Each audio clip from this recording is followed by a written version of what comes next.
This is what the Lord says to his anointed, to Cyrus, whose right hand I take hold of to subdue nations before him and to strip kings of their armor, to open doors before him, so that gates will not be shut. I will go before you, and will level the mountain sea, will break down gates of bronze and cut through bars of iron.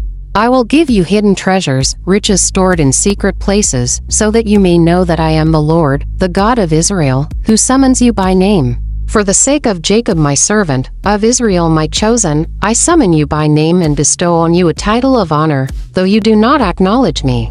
I am the Lord, and there is no other. Apart from me there is no God. I will strengthen you, though you have not acknowledged me, so that from the rising of the sun to the place of its setting people may know there is none besides me. I am the Lord, and there is no other. I form the light and create darkness. I bring prosperity and create disaster. I, the Lord, do all these things.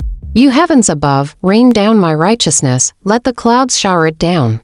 Let the earth open wide. Let salvation spring up. Let righteousness flourish with it. I, the Lord, have created it. I am the Lord, and there is no other. This is what the Lord says, the Holy One of Israel, and its Maker, concerning things to come. Do you question me about my children, or give me orders about the work of my hands? It is I who made the earth and created mankind on it. My own hands stretched out the heavens. I marshaled their starry hosts.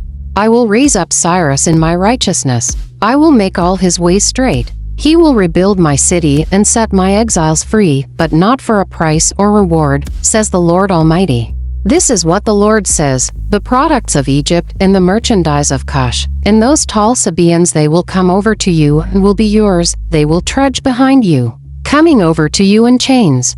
They will bow down before you and plead with you, saying, surely God is with you, and there is no other God. Truly you are a God who has been hiding himself, the God and Savior of Israel. All the makers of idols will be put to shame and disgraced. They will go off into disgrace together. But Israel will be saved by the Lord with an everlasting salvation. You will never be put to shame or disgraced, to ages everlasting. For this is what the Lord says, he who created the heavens, he is God. He who fashioned and made the earth, he founded it. He did not create it to be empty, but formed it to be inhabited. He says, I am the Lord, and there is no other.